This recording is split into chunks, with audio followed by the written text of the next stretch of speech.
In this video, we'll learn about high-pass RC filter. As the name suggests, this high-pass filter will only allow the signals having frequency higher than the cutoff frequency and will block all the signals having frequency lesser than this cutoff frequency. In this diagram, you can see this high-pass filter allows only this higher frequency signals while blocking this low frequency signal.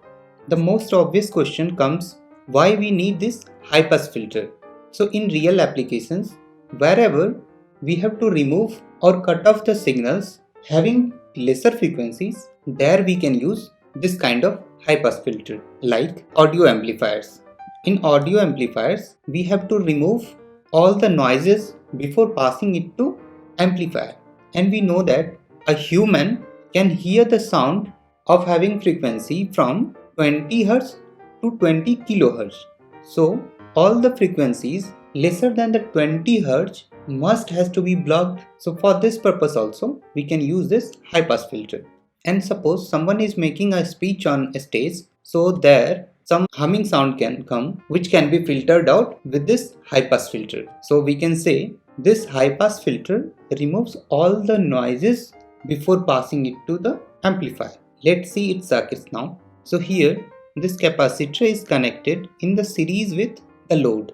Let's understand now how this circuit is able to remove the signals having lesser frequencies. So here the resistance of this resistor is fixed, but the reactance of this capacitor varies with the frequency. Omega equals to 2 pi f. So reactance is inversely proportional to this frequency. So the total resistance comes R plus Xc. If we see for the lesser frequency signals, if frequency is less, then Xc will be higher or reactance will be higher, and due to this higher reactance value, it will block the lesser frequency signals.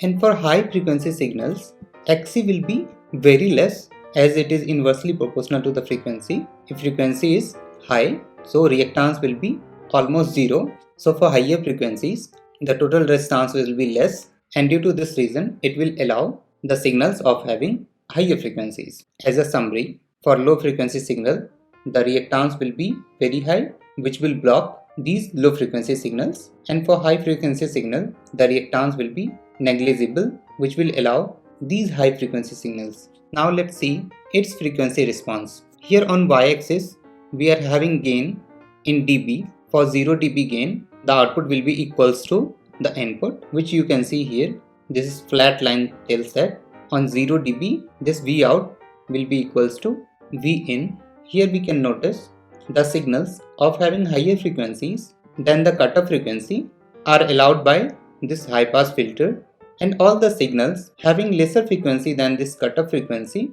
are blocked by this high pass filter, and at this cutoff frequency the gain will be minus 3 dB. And this high pass filter not only changes the amplitude, it also changes the phase as well. And phase shift phi we can get from this formula, R10 or tan inverse 1 divided by 2 pi f RC. So for the frequency 0, this value 1 divided by 2 pi f RC will be 1 by 0, which is infinite. So tan inverse infinite is equals to 90 degree. And for the cutoff frequency, if we see, so for cutoff frequency we know that it is 1 divided by 2 pi RC. So directly if we put here, so its value will come tan inverse 1, and tan inverse 1 is 45 degree. And for very high frequencies, it will be 1 divided by infinite is 0.